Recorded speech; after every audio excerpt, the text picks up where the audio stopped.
Hi there, and welcome back to Love Sober Life Hacks. And today we wanted just to have a little nod to nutrition.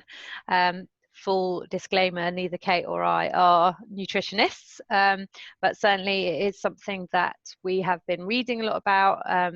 I studied with Jolene Park, and she is a trained nutritionist, and there are lots of link between kind of gut health and mental health and well-being. So it's certainly something that if you are wanting to sustain a happy, healthy, sober life, perhaps looking a little bit at what you might be lacking and what you might need to kind of balance yourself might be something interesting.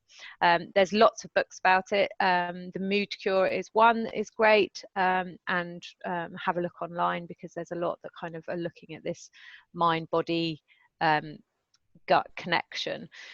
So Kate's going to sort of give a couple of tips that are things that might be the basics that might help you just kind of balance out a little bit.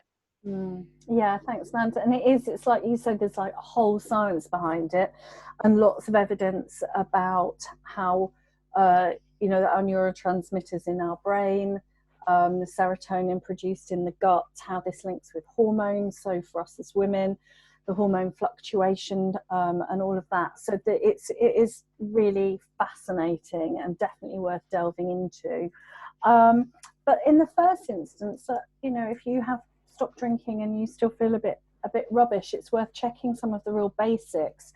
Sort of, am I hydrated enough? And it's just, it's so obvious, isn't it? And I still really have to remind myself to drink enough water. The soda stream helps me. If my soda stream has got gas in it, I'm much more likely to drink fizzy water than I am to drink tap water. So there might be a few little life hacks like that you can look at, see what will encourage you to drink lots of water. Also boosting protein, especially good for women over 35, 40, as we're going towards the midlife as well. It's good for people with depression as well. That's true, isn't it? It's something that linked to dopamine is the protein link, isn't it? I think. So obviously making sure we have healthy proteins, healthy fats.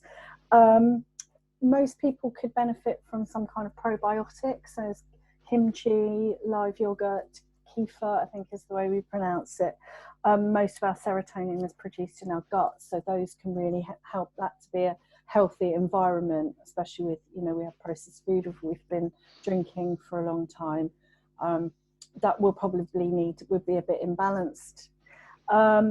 Fish oil, a good quality fish oil is recommended for most people, because we don't have the nurse coming around, do we, with cod liver oil, like my mum goes on and on and on. It's like, no, we don't. But we can, we kind of really need to be adding that in. And a multivitamin and a multi-mineral, a broad spectrum multivitamin, and I would say vitamin B complex as well for women, isn't it?